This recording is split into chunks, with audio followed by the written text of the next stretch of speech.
Welcome to Inspiring Elders, a 13-part documentary produced and presented by Marie-Angèle Lascaux with the support of the Broadcasting Authority of Ireland.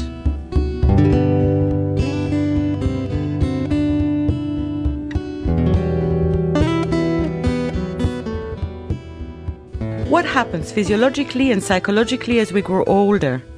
What is the role of an elder in our society? What does positive aging mean? What part does nutrition play in remaining fit and healthy? And why is it so important to remain active in our later years? Why do so many of our elders engage in music, art, dance, poetry? Can we start new careers in our 50s and 60s? What is the role of spirituality? And what does it mean to live a fulfilled life? All these questions and more will be answered by a panel of experts, including a professor of gerontology, medical doctors, an Ayurvedic doctor, a homeopath, a psychologist, dancers, writers, artists, teachers, healers, all of whom share a passion for life and a commitment to remain engaged with the younger generation.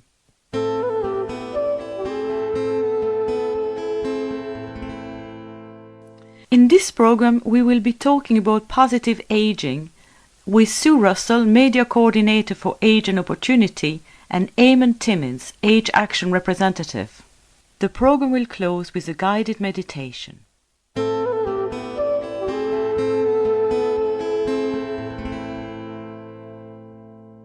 Age is a hugely valuable attribute. We see it in other societies.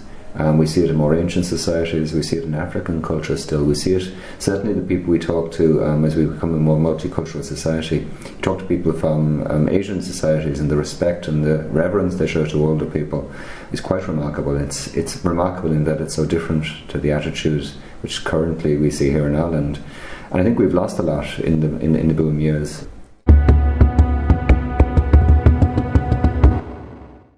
I would say to an older person, or to any of us who are aging, because we're all aging, positive aging means living the life you want to live today, and to live that life every day, and just not to be worried about what people think, and not to be worried about what you should or shouldn't be doing at your age. Your age should have nothing to do with it. You should live the life you want to live and live it to the full. Age Action is a national charity for older people, and we have the ultimate goal of making Ireland the best place in the world and to which to grow older. We do a lot of advocacy, a lot of campaigning with the politicians and the service providers, and research on older people's issues and needs. But we also provide a number of kind of key services for older people. For example, we would have a care and repair program where we have volunteers going out to help older people who are living independently in their own homes but might need a little bit of help to continue to do so. For example, cutting grass, fitting light bulbs, unblocking sinks, little support services to enable people to keep living independently in their own homes. Many of our volunteers are older people as well for that program. We also run a computer training course called Getting Started. Currently in Ireland, about 80% of older people don't have IT skills, and that causes huge problems because they can become very quickly excluded in an increasingly digital world. We've trained over 7,000 older people. We have about 800 volunteers. Some of them, again, are older people who have IT skills, and these programs are being delivered on a one-to-one basis. Each older person would have one tutor. We run an information service for older people, 9:30 to 5:30. We run a telephone information service.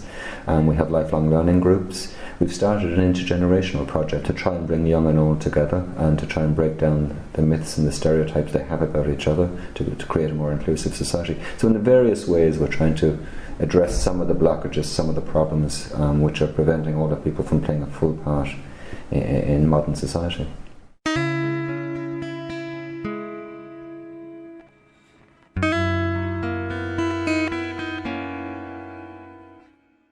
I'm 59 this year.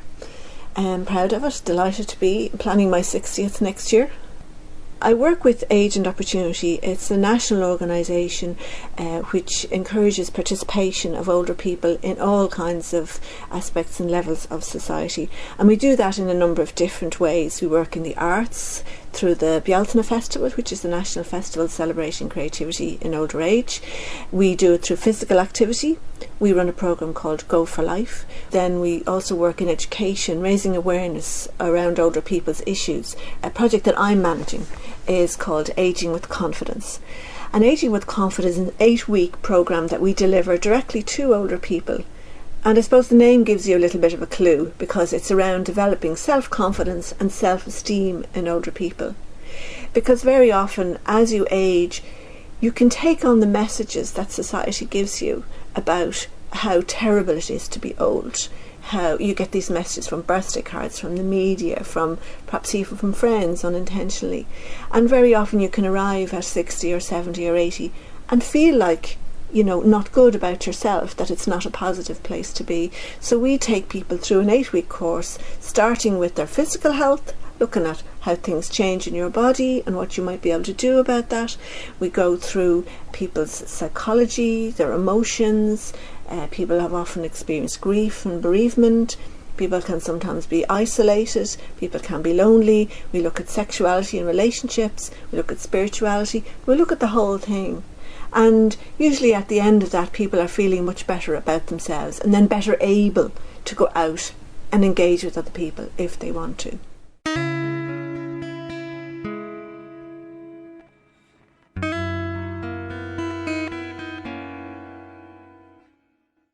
We are setting up a programme to work to bring young and old together, and the reason we're setting up the programme here is that we are very, very conscious that many younger people are no longer in regular contact with their grandparents, may not even know their grandparents, may not know any older person. So it's very easy for kind of stereotypes and kind of ageist stereotypes to take root. We're also aware that many older people don't know their grandchildren, are very worried, very anxious about young people in their area. And so it's a matter of bringing both groups together. There's a storytelling programme which we'll be running during Positive Ageing Week, involved around a group in Dublin called Cookies and Milk, to revive the traditional storytelling culture that we had in Ireland and to pass that on to the next generation. So that's one of the early projects, and I think there's a lot of things that younger people can teach older people, and there's a lot of things older people can teach younger people.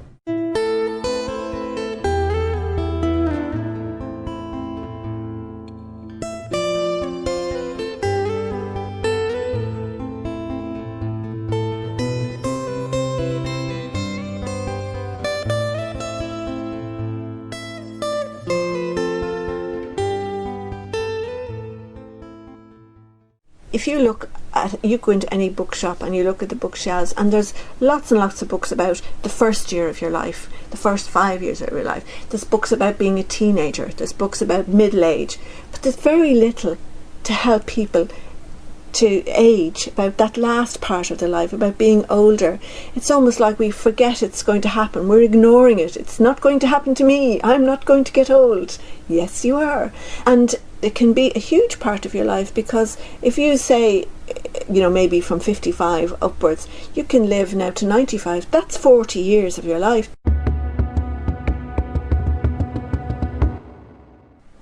Age Actions engages with government in a number of ways. Many of the issues don't change from year to year. There's issues of income, of pension, healthcare. We have an ageing population, and we need a government and policymakers who recognise that. And so it goes beyond income and health. It includes transport, it includes energy, housing, environmental design, employment. We have an ageing population. At the moment, we have about 11% of our population is aged over 65. We are constantly reminding the government that there is a large older population out there who have specific needs which have to be addressed.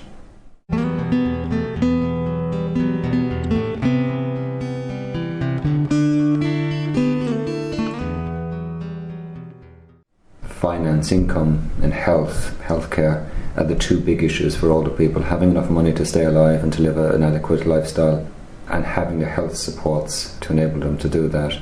There are other issues, and I suppose what we say to government is that older people's issues aren't more important than any other section of society, but they are important and they're different to other sections of society. We are also saying to government that older people are a huge resource, which it is in the national interest. Ireland needs older people.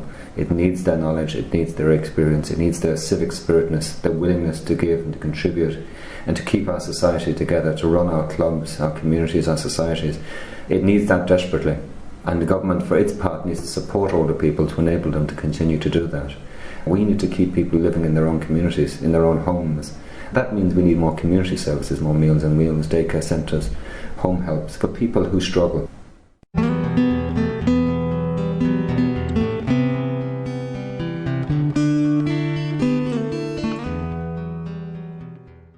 You may be meeting people who, in their 70s, have never taken the time to think about themselves. You know, many of those people came from a generation where it wasn't the done thing to sit around in a group and say how you feel. Certainly not in Ireland. So that gives people a great opportunity to do that and to look at their own feelings. And it can be hard work. It can be hard work for us to look at our feelings, to share them with other people. But it's very rewarding work as well. So you can see great benefits, I think, from the work that we're doing.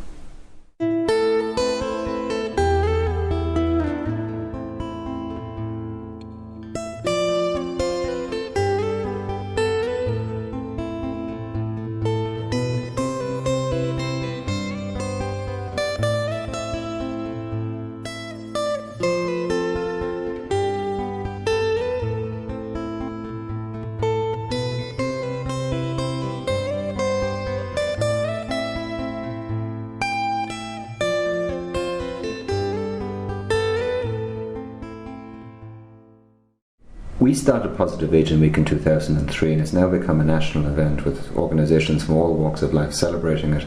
And we based it around the 1st of October, which is the UN International Day for Older People. And we started as a one-day event, and it's now grown into a 9-day week. As an organisation, we're trying to address age discrimination. And one way of doing that is to celebrate the fact that, you know, ageing isn't something to be feared, it isn't something negative, it is something very positive. The fact that we are all living for longer and healthier and fuller lives is something to celebrate. If we were all dying younger and living shorter lives, it would be a major catastrophe. So we have Positive Aging Week, which is to celebrate the contribution which older people have made in the past to their communities and continue to make today to their communities.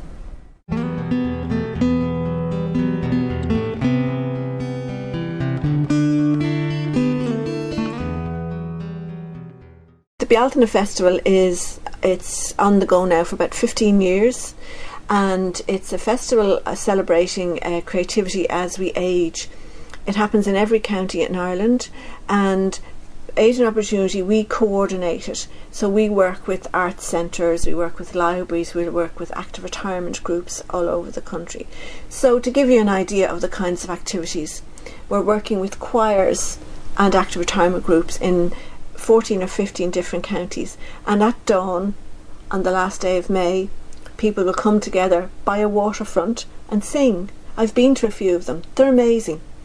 And so it's about changing that perception of what it is to be old. So we're inviting people to make exhibitions, to put on theatre, performances, storytelling, reading, writing, music, you name it, it all happens for Bealtaine.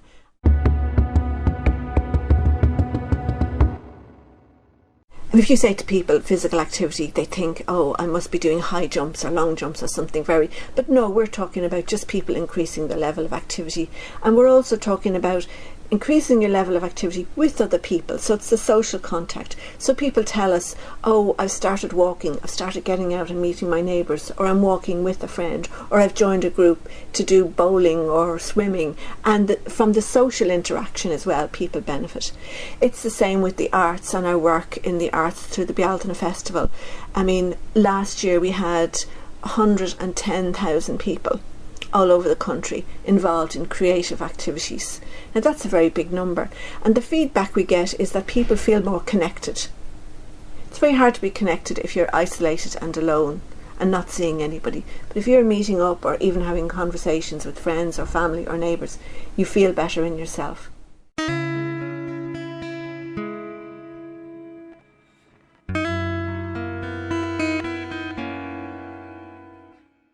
The problem with age discrimination is not only does it affect society and cut off the opportunity to use that huge resource that is older people that are out there, that 11% of the population, But also with age discrimination, older people internalise it and start to say, well, I shouldn't be doing this at my age, or what will people think if they see me doing that at my age?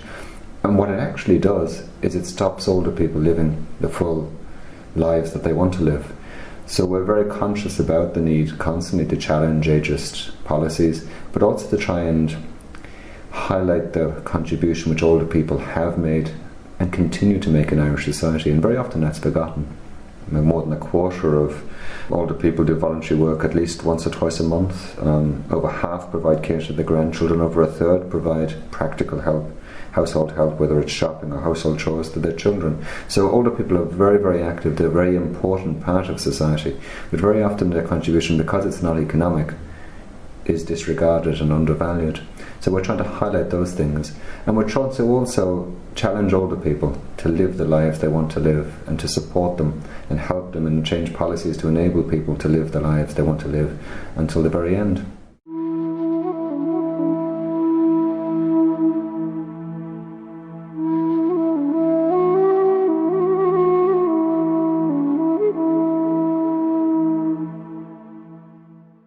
There's a lot in ageism that to me relates to sexism and racism, in a way that, we don't any longer speak disparagingly about women, people of a different ethnic background or race. But when it comes to age and older people, we still seem to find it okay to use derogatory terms about people. For example, like, an owl one, or something like that, or to talk about people being over the hill. All of us are aging. Every day. It's, you might never be discriminated against because of your gender or your marital status or your race. But if you live long enough, if you're lucky to live long enough, you probably will be discriminated against on the basis of your age.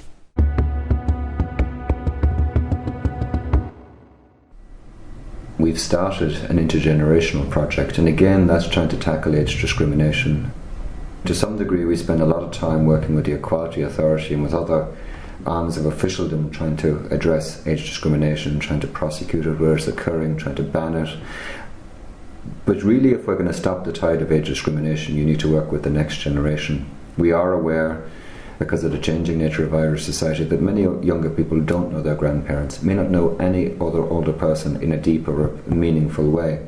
And likewise, many older people don't know their grandchildren, don't know any younger people, and both young and old have formed stereotypes about each other. The young, that older people have no contribution to make. The older people considering that anybody wearing a hoodie is a threat to them, that somebody sitting under a streetlight in their area is plotting to rob their house or to make their life miserable. In reality, when the groups come together, they realise actually they have a hell of a lot in common. Their two groups of society were actually discriminated based on the number on their birth certificate. And younger people have a lot to teach older people. Society is changing so fast, and younger people are at the coalface, and they can teach older people a lot. And likewise, older people can teach younger people so much about where they've come from, about their values, even about recessions. We have a generation of people who've lived through 3 and 4 recessions, and they know that it will pass.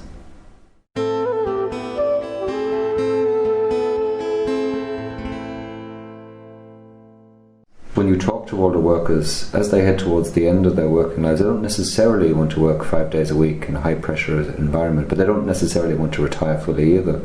And I think mentoring very much lends itself to, working a few days a week, passing on those skills, passing on that advice. And if you take the old adage that you learn from your mistakes, well, older workers are obviously more useful in that sense, and more valuable in that they've been around longer, they've made more mistakes, they are wiser. But we see older people's value going considerably beyond that. We know from research in Britain last year that older people have a very, very key role, grandparents have a very key role in family breakdown and the support for children within family breakdown, that while everything else in a child's life is changing as their parents separate, their grandparents remain the same, they remain a constant. So older people have a huge role to play. The question is, does society recognise that, and does society want to support that? And I suppose that is the challenge, not only for organisations like Age Action, but for older people themselves, that they, within an ageist society, they can't allow themselves to be pushed aside. They've got to stand up and come forward and highlight the contributions which they can make and which they are making.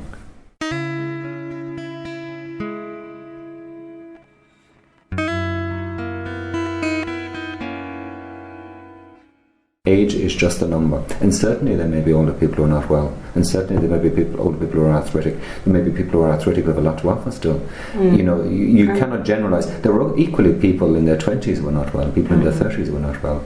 You know, but everybody has a contribution to make, and we shouldn't be prejudging that based on a number on a birth certificate.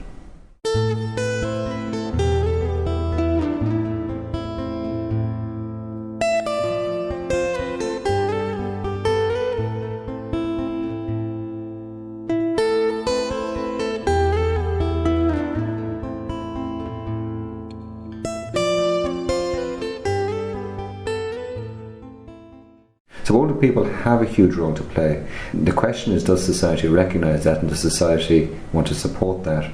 And I suppose that is the challenge, not only for organisations like Age Action, but for older people themselves. Within an aged society, they can't allow themselves to be pushed aside. They've got to stand up and come forward and highlight the contributions which they can make and which they are making.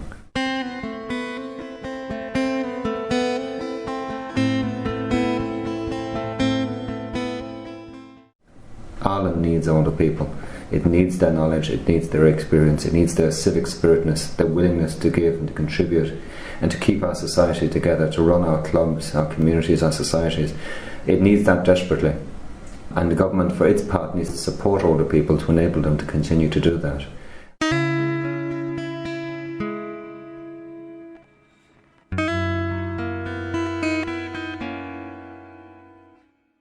I will now lead you into a guided meditation to integrate what we discussed regarding positive aging and raise your own positive vibrations.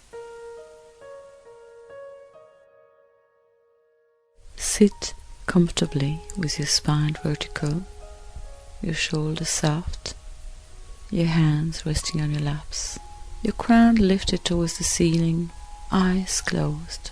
Lips slightly parted to release the jaws, and your awareness is with the breath. Breath flowing in and breath flowing out. Notice the natural rhythm of the breath and the way your body responds to the breath. And with each new breath you invite peace and relaxation, allowing that peace and relaxation to spread to your whole body. Your whole body relaxing more and more with each new breath. And as you breathe out, you are letting go, releasing any problems, any worries, any fears or anxieties. Each out breath, a letting go. Imagine a violet flame or a violet fire. This violet flame, this violet fire does not destroy anything, but it transforms all that you're letting go of into pure light. So as you breathe out, release everything that's been weighing you down into this violet fire, this violet flame of transmutation. Each out breath, a letting go. You can visualize, imagine or feel all the negative energy lifting out of your body, out of your energy field, into this violet flame, feeling lighter and lighter as you release more and more. A complete spring cleaning of your energy. Keep your awareness with the breath flowing in and out of your body, and as you breathe in pale blue light of peace and relaxation, and let it spread to your whole body. Your whole body relaxing more and more with each new breath. Bring your awareness to your heart. Notice your heartbeat. How it feels like in your heart. Feel your chest rising and falling with the breath. Notice how it feels like in your heart today. Does it feel warm and comfortable? Does it feel tight? Does it feel soft, vibrant? Does it feel numb? Does it feel lonely, scared, angry, sad, joyful, excited? How does it feel like inside your heart? Let the breath move deeper and deeper, bringing the breath all the way down into your belly. Imagine pulling yourself back from all the activities, all the preoccupation, calling yourself back to yourself, and allow yourself to feel that sense of coming back together again in all your strength, all your beauty. feeling your energy returning to you and continuing to focus on the breath in and out. Let this energy spread to your whole body, each and every cell, atom and molecule of your body, vibrant with energy, vitality, strength. You are a wonderful human being, full of potential, full of beauty. Reach out with your energy and make your dream come true. Keep your awareness with the breath and let the breath bring you back to an awareness of the sounds around you, my voice, any other sound where you are. Take time to stretch your body at your own pace, and when you feel ready, open your eyes to a new moment.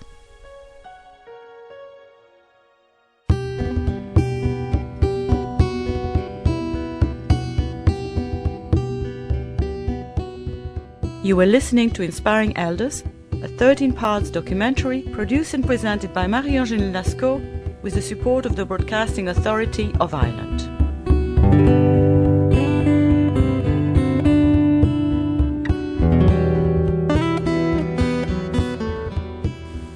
This program featured Sue Russell, Media Coordinator for Age and Opportunity, and Eamon Timmins, Age Action Representative.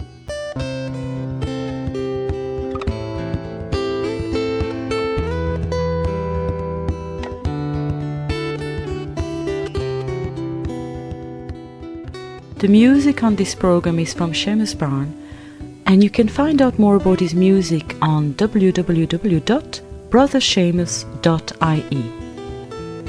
If you want to get in touch with any of the contributors, you can contact us through www.springintolife.ie.